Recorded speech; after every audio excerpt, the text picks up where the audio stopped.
The door wasn't locked. That's what I keep thinking. That's the first thing that didn't make sense. She always locks it. Every time. Even when I'm standing right behind her carrying groceries. Even when I'm just taking the trash out. She locks it always. But that night, it was cracked open. Like she'd left in a hurry. Or like she expected someone to follow. I stepped inside and the house felt wrong. Not messy, not ransacked. Just off. Still. Like a place that had forgotten how to breathe. The TV was on. Some reality show she always hated. Volume low, no subtitles. Half a glass of wine on the armrest. A single red sock near the stairs. That detail killed me for some reason. Not a pair, just one. I called out once. No answer. Upstairs, her phone was on the nightstand. Still unlocked. A text was open. Just a first name. Tobias. I hadn't heard that name before. Not once in 7 years. The text was short. Tell him. He deserves to know. There were no other messages in the thread. I stood there, not sure what I was supposed to feel. Jealousy? Anger? Relief? All I felt was that slow crawling pressure in my ears, like right before a plane takes off. The world narrowing to a single tone. One that said, you already knew. Not consciously, maybe. But in my bones, I knew. She hadn't looked at me the same in months. Conversations ended before they began. Kisses turned into routine pecks. Her laugh became rarer than snowfall in June. I sat down on the edge of the bed and stared at the sock. What did it mean, that sock? Was she changing clothes in a rush? Was he here? No. The wine wasn't touched. The bed wasn't disturbed. Her coat still hung by the stairs. She didn't leave with him. She left. From me. That was the moment I realized. This wasn't a betrayal born of passion. It wasn't fire. It was something colder. More precise. Like a surgeon cutting around nerves. She had removed me, surgically, from her life. And now I was sitting in our bedroom like an idiot trying to solve it like a puzzle. There was nothing to solve. It was done. And still, I didn't call her. I didn't leave. I just sat there and stared at her phone until the screen went black. My reflection stared back. I looked pathetic. But I stayed quiet. I've said nothing to her. I haven't responded to the calls, the "Are you okay?" messages, or the email with the subject line, "We need to talk. Please read." She wanted silence. She's going to get it. And I promise you, she wasn't ready for how loud that silence would become. I didn't read the email. Not because I was afraid of what it said, but because I already knew what it didn't. There wouldn't be an apology. There wouldn't be a confession. No paragraphs filled with guilt or regret. Greta never liked messy emotions. She treated discomfort like mildew. If you ignore it long enough, it disappears on its own. So I left the subject line unread and went back to standing in my own house like a guest who wasn't supposed to arrive yet. The weird thing is, I didn't cry. You'd think that's the natural response to finding out your wife, your person, isn't really yours anymore. But no. No tears. No rage. Just this strange calm that made everything around me feel like a waiting room. The walls. The couch. Even the cat. She stared at me like I was an unfamiliar piece of furniture someone had dragged in from the garage. I slept on the floor that night. Not because the bed was sacred or something. Just because it felt wrong to touch it. The sheets still smelled like her shampoo. There was a tiny strand of her hair on the pillow, curved like a question mark. The next morning, I woke up with a stiff neck and a question I didn't want the answer to. Who the hell is Tobias? I opened her phone again. Same message. Still no response from her. I didn't dare scroll further. A part of me was scared I'd see more. That I'd find threads with heart emojis, inside jokes, pictures, things that would confirm how far she drifted. Instead, I took a screenshot of the Tobias message and sent it to myself. And then I did something I hadn't done in months. I called her. She didn't pick up. Straight to voicemail. I didn't leave a message. I hung up. Called again. Straight to voicemail again. This time, it didn't feel like silence. It felt like a dare. So I got in the car. I didn't know where I was driving at first. I just let the streets guide me. Past the bakery she used to love. Past the library where we met. Then I took a left turn I hadn't taken in years and ended up in front of a building I didn't recognize. I stared at it for a solid minute before I realized why it looked familiar. It was in the background of one of her Instagram photos. From last month. She had tagged it Solo Museum Day, but in the reflection of the glass, barely noticeable, was a second coffee cup on the bench beside her. I only saw it now because I was looking for it. I parked across the street and sat there like a creep. Not proud of it. Just being honest. I stared at the entrance, half expecting her to walk out, laughing with someone I didn't know. But no one came. Instead, an older man stepped out, followed by a guy in his mid-30s wearing a brown coat and bright blue shoes. Tobias? I don't know. But when he turned his head, I recognized him from somewhere. Not in the literal sense. I didn't know his name, but the way you recognize someone who's been in the background of your life without you noticing. A ghost who had always been standing just behind the curtain. He looked happy, relaxed. The kind of relaxed you only get when you think you've won something that used to belong to someone else. I didn't get out of the car. I didn't confront him. I just watched. And as I did, something inside me started to settle. Not peace. Not yet. But something close. Like a slow click of a lock falling into place. I went home that night and finally read the email. It was short. Barely 4 sentences.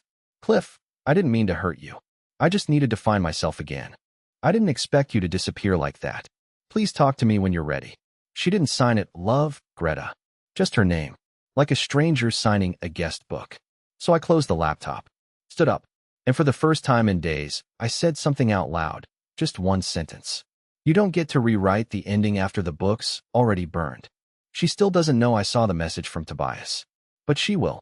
And when she does, she'll realize something I've come to understand more and more with each passing hour. It's not the silence that hurts. It's what people hear in it.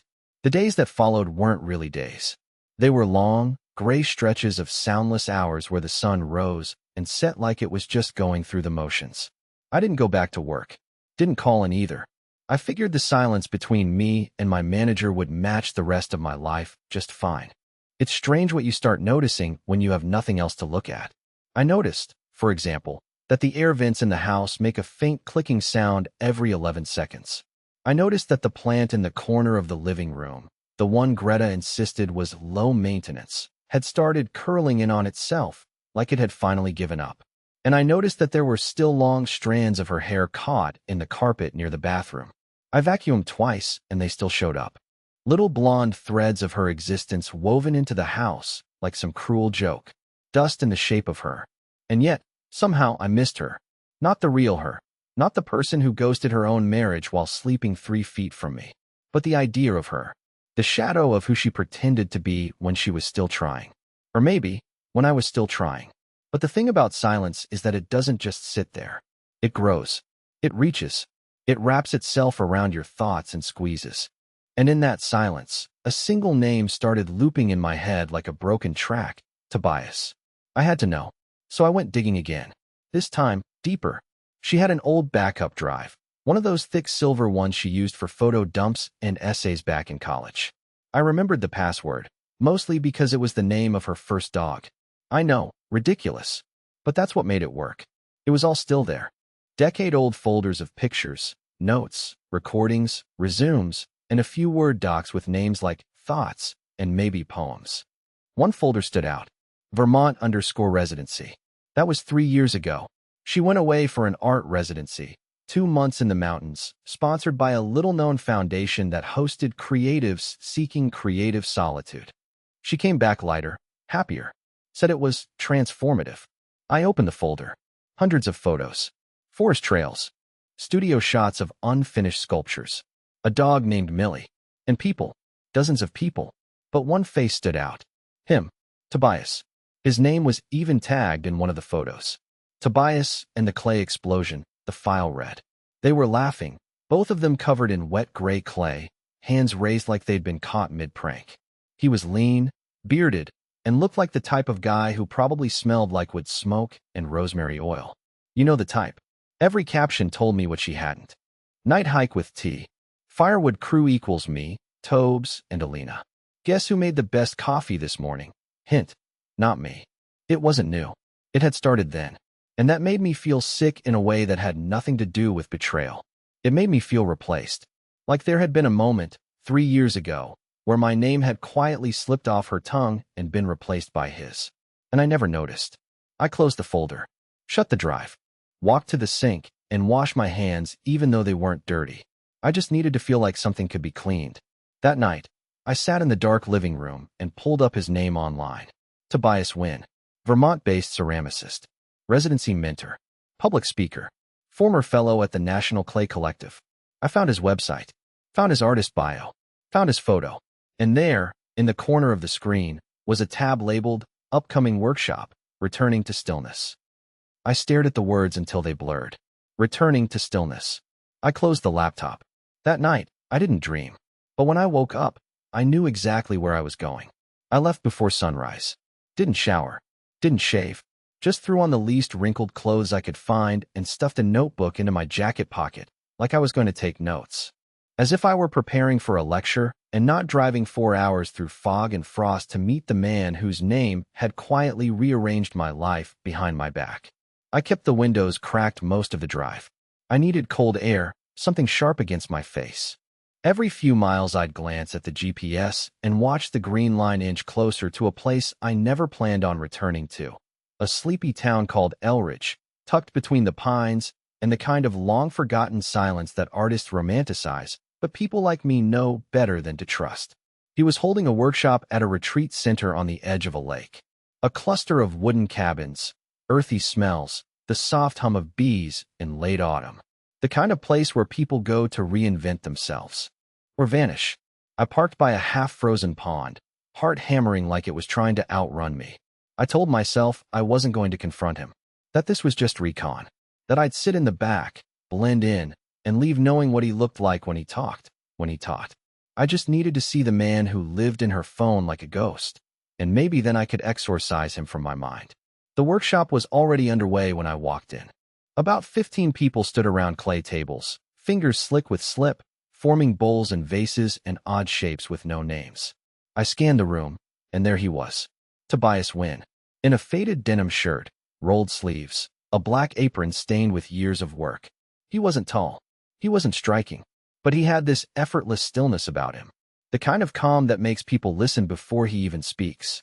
The kind of quiet charisma that doesn't demand attention, it just pulls it in. He moved from person to person, offering small adjustments. A soft hand on someone's wrist. A gentle correction. No ego. No arrogance. Just ease. He walked past me, and I flinched. He glanced at me, just for a second. A flicker. Something passed between us I couldn't explain. Recognition? Doubt? I don't know. But it was real. I sat down at an empty wheel. I didn't sign in. Didn't ask questions. Just picked up a lump of clay and pretended I knew what I was doing. My hands were unsteady.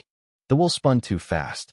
The clay wobbled and collapsed again and again until it looked more like a nervous breakdown than a sculpture. You're pushing too hard, a voice said beside me. I looked up. Tobias. Up close, he had kind eyes. Sharp features. He smelled faintly of cedarwood and kiln smoke.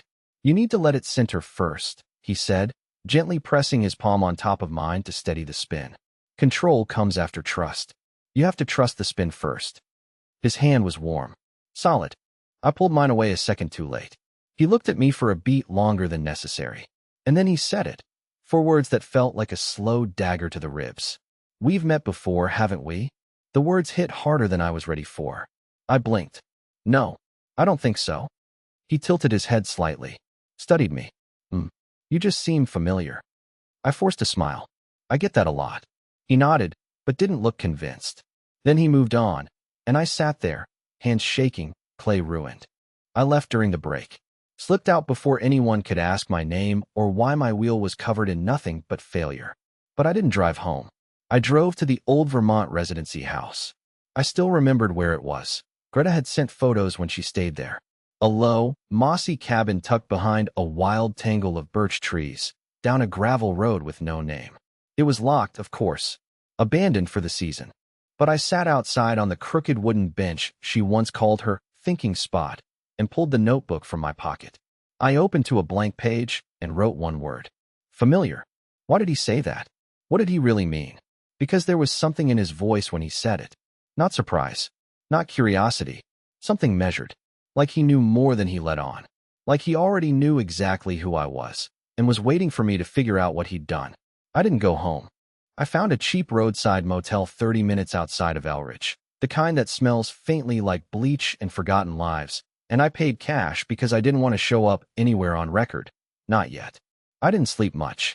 I stared at the ceiling for hours, rewatching every glance, every syllable Tobias had said, replaying his tone, his posture, the exact way his brow furrowed when he said I looked familiar. He knew me. He absolutely knew me. That wasn't a stranger's curiosity. That was the face of someone testing the boundaries of how much they could get away with while still pretending to be polite. And suddenly, I couldn't stop wondering how much of this he had orchestrated. What if he wasn't just someone Greta drifted into? What if he chose her? What if I wasn't a casualty, but a target? Paranoia? Maybe. But you spend enough time in silence, and even the shadows start whispering your name. The next morning, I went back to the old residency house. Something in me needed to stand there again, needed to feel the bones of the place that broke my marriage before I ever knew it was bleeding. This time, I didn't stay on the bench. I walked around the perimeter, slowly, until I reached the back window. The glass was frosted with age and grime, but the latch was old, rusted, loose. It gave on the third pull. I slipped inside like I'd done it before. Like the house remembered me, even if I didn't remember it. Inside, everything was exactly like Greta had described years ago. Wood-paneled walls, uneven floorboards, the faint smell of paint and pine. But now it felt hollow. Not abandoned, hollow. Like something had been carved out of it and never returned.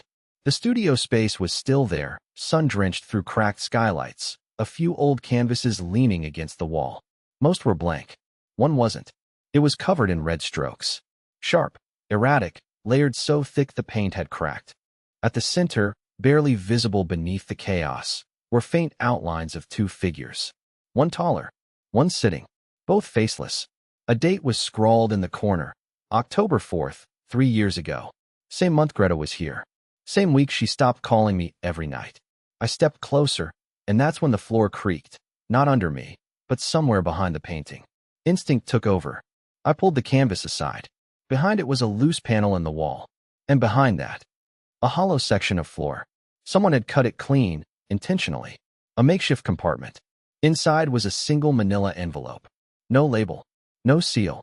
I opened it. Inside were photographs. Dozens of them. All printed on cheap paper, slightly warped from humidity. And each one felt like a punch to the chest. They weren't just shots of Tobias and Greta together. They were intimate. Not explicit, but raw. Personal. Her laughing, eyes closed, hair tangled in sunlight. Him staring at her like she was the only real thing in the room. Moments you don't capture unless you think they'll be yours forever. But then, the last photo changed everything. It wasn't of Greta. It was me. Not from recent years. No, this was old. From at least a decade ago. I was at a party, one of those stupid post-college gallery nights. I recognized the blazer I used to wear to seem artsy. I had a drink in my hand and was laughing at something out of frame. I looked alive, innocent. On the back of the photo was a single line written in black ink. He won't remember, but I do. My hands started shaking. What the hell did that mean? How did Tobias have a photo of me from before I even met Greta? How long had this man been orbiting my life without me noticing? Had he been watching us? Was Greta just some kind of experiment? Or worse, collateral? I took the photos and put everything back the way I found it. I drove back to the motel and locked the door behind me, double-checking it twice. Every sound outside made my skin tighten. My brain was sprinting through possibilities. Had I met Tobias before? Could he have been at that party? Could I have forgotten something important? And then a darker thought crept in. What if this wasn't about Greta at all? What if I was never just the husband? What if I'd been the target all along? I didn't sleep that night. Not a minute. I sat in the motel chair, knees drawn up, the photos spread out in front of me like puzzle pieces from a game I didn't know I'd been playing. Greta's face in sunlight. Tobias behind her, always half in frame, like a photographer who didn't want to be seen, or worse, someone who wanted to be remembered just barely enough to haunt. But that last photo, the one of me, that's the one that kept burrowing into my skull like a screw turning slowly. He won't remember, but I do. The words hit differently in the quiet hours, when your defenses are low and your mind is cruel. I turned it over 100 times in my head. Had I met him back then? Had I done something? Or was it even me he was talking about? At 3:12 a.m., I opened my laptop and went looking for the party. I still had a folder from my college days on an old cloud drive, mostly untouched. Inside were tagged albums from grad school, open mic nights, gallery crawls, the version of me that Greta never really got to know, the version that used to try. I flipped through images from the same night. I found the shirt, the drink, the smile. I found myself in the frame again, and that's when I froze. He was there, in the background. Not close, not obvious, but it was him. Clean-shaven, younger, hair shorter, wearing a gray coat I only remembered because someone spilled wine on it that night, and the owner made a scene. He wasn't mingling. He was just watching, a glass of something untouched in his hand. Eyes trained on the crowd, trained on me. I clicked through more pictures. Found him again, outside the gallery near the fire escape, half turned away but clearly listening to a conversation I was having with someone. I zoomed in. There was no mistaking it. Tobias. Not 3 years ago. Not during the residency. 10 years ago. And I didn't remember him at all. I leaned back, heart racing in a way that made my fingers numb. The photos in the envelope weren't just souvenirs. They were breadcrumbs. He'd been tracking me, documenting me, long before Greta, long before the silence. Which meant, she wasn't just someone he met. She was someone he took from me on purpose. But why? I needed answers, and I knew I wouldn't get them from Greta. Not now. Not with this thing unfolding like a second life underneath mine. So I went back to Elridge. Only this time, I didn't go to the retreat. I went to the address listed on Tobias Wynn's website. His personal studio. A converted barn off a winding road, surrounded by fields that looked abandoned by time. The kind of place where voices wouldn't carry. I waited until evening. I watched the windows for movement, any light, any sound. Eventually, the door opened. Tobias stepped out, locking the door behind him, completely unaware he was being watched. He got into a rusted green truck and drove off toward town, probably for dinner. I gave it 5 minutes. Then I walked up to the barn. No cameras, no visible alarm, just a heavy padlock and a wooden sign that read, "Silence is where shape begins." I broke in. The interior was colder than expected, filled with rows of shelves holding ceramic pieces in various stages of creation. Some beautiful, some abstract, some cracked and reassembled. But that wasn't what made me stop. It was the back room. A curtain separated it from the rest of the barn. I pulled it back slowly. Inside were walls covered in pinned photographs. Not just of Greta. Of me. Photos I had never seen before. Photos that no one should have had. One of me on a balcony in Lisbon, from a trip I took alone in 2016. Another of me outside my office building, phone in hand. One of me sleeping in the passenger seat of a car. A shot I couldn't even imagine someone taking unless they'd been inside the car with me. But that wasn't possible. I always locked the doors. I always. A journal sat on the workbench. I opened it. Inside were sketches. Of me. Not portraits, sculptural blueprints. My face in profile. My jawline, my hands. Notes scribbled beside them. Left ear slightly uneven. Eyes sink more when distracted. He doesn't notice when he's being watched. He forgets what he doesn't want to face. I dropped the book. This wasn't an affair. This wasn't a love triangle. This was something else. Something older. Deeper. Designed. A sudden wave of nausea hit me. I stumbled outside, breathing hard, trying to piece together what this man wanted from me, and why it all felt so intimately cruel. That's when I heard a voice behind me. I figured you'd come. Tobias. He stood by the fence, hands in his pockets, no trace of surprise in his expression. "You're not the first," he said, "but you're definitely the most persistent." I stared at him, trying to summon words that felt as useless as breath in that moment. He took a step closer, eyes calm. "You still don't remember, do you?" And that's when it clicked, not in my mind, but in my gut. Like a key sliding into a lock I never gave permission to open. Because something about his voice, something in the way he said again, told me this wasn't the beginning of a story. This was the middle of one I had forgotten. I didn't run.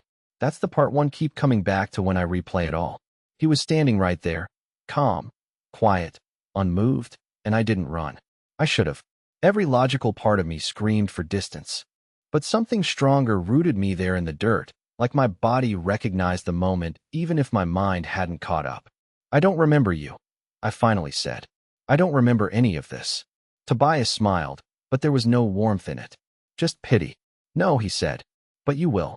It's always slow, but it always comes back." That word, always, struck me like a low thunderclap. I wanted to ask what he meant. How long this had been going on. Why my life had been slowly hollowed out while I was busy pretending things were okay. But I didn't ask. I just stood there, waiting for him to move first. He didn't. He just nodded toward the barn behind me. You saw it, right? The wall. The notes. I nodded. I couldn't lie. Not now. I never meant for you to find it this way, he said.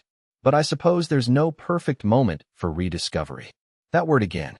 Rediscovery. What are you talking about? I asked. My voice cracked. It wasn't fear, not exactly. It was the sense that something vast was about to shift underneath my feet, and once it did, nothing would ever feel steady again. He studied me for a long moment. The wind picked up and his coat flared just slightly, the way stage curtains lift before a final act. Do you know why I started sculpting? He asked. I said nothing. He continued anyway. When I was younger, I realized most people only look at what they can name.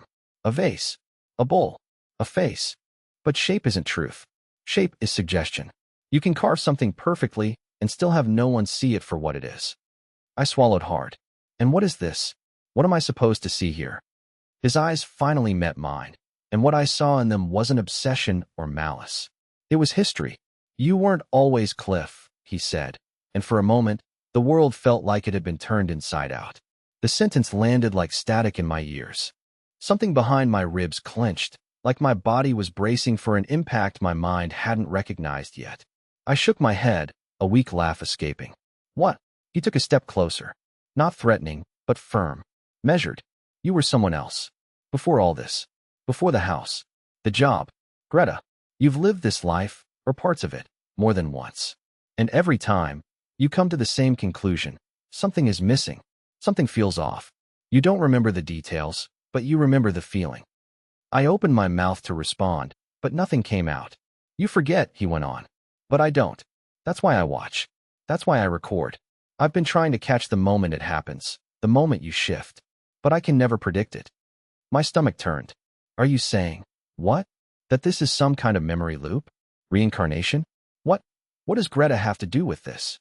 His face twisted, just briefly, into something like grief. She was never the point. She's an echo. Like most things in your life. I stepped back. You're insane. I know it sounds that way. But listen to me, Cliff. He paused, then corrected himself. Whatever your name was, the questions you've been asking, they're the same ones. Every time. You find your way back to this place, or a version of it. You reach this same threshold. And then, he didn't finish. He didn't have to. Because something inside me, buried deep under years of normalcy and denial, twitched. A hallway I hadn't seen in decades. A painting that never hung in my house, but I somehow knew once did. A name that didn't belong to me, but still rang like my own. It came fast, like water through a crack in glass. Flashes. Hands in clay. A woman with red hair. Not Greta. Not anyone I could name. But I knew her laugh. A mirror with something written on it in steam. A cabin burning. A scream I couldn't place, not because I'd never heard it, but because I'd made it. Tobias saw the change in my eyes. There it is, he whispered. I turned away, dizzy, stumbling back through the barn doors, needing air. The cold hit me hard, and I braced against the truck as the world realigned. I wanted to scream, to punch something, to demand an explanation. But even I knew it wouldn't matter, because now I remembered just enough to be dangerous, to myself, to him, to the illusion I'd spent years building. And worst of all, I couldn't trust a single piece of it anymore. Not Greta, not Tobias, not even my own name. I didn't go back into the barn. Tobias waited for a few seconds, maybe longer, but I didn't turn around. Eventually, I heard his footsteps crunch away behind me, slow and steady, like he'd already accepted that there was nothing more he could give me, or take. And maybe, in some strange way, he was right.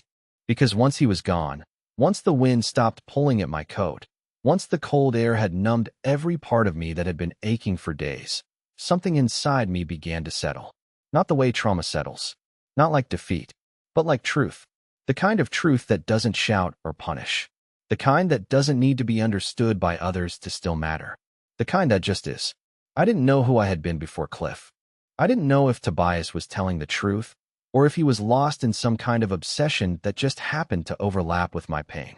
But I realized that it didn't matter anymore. I wasn't going to chase ghosts through old cabins.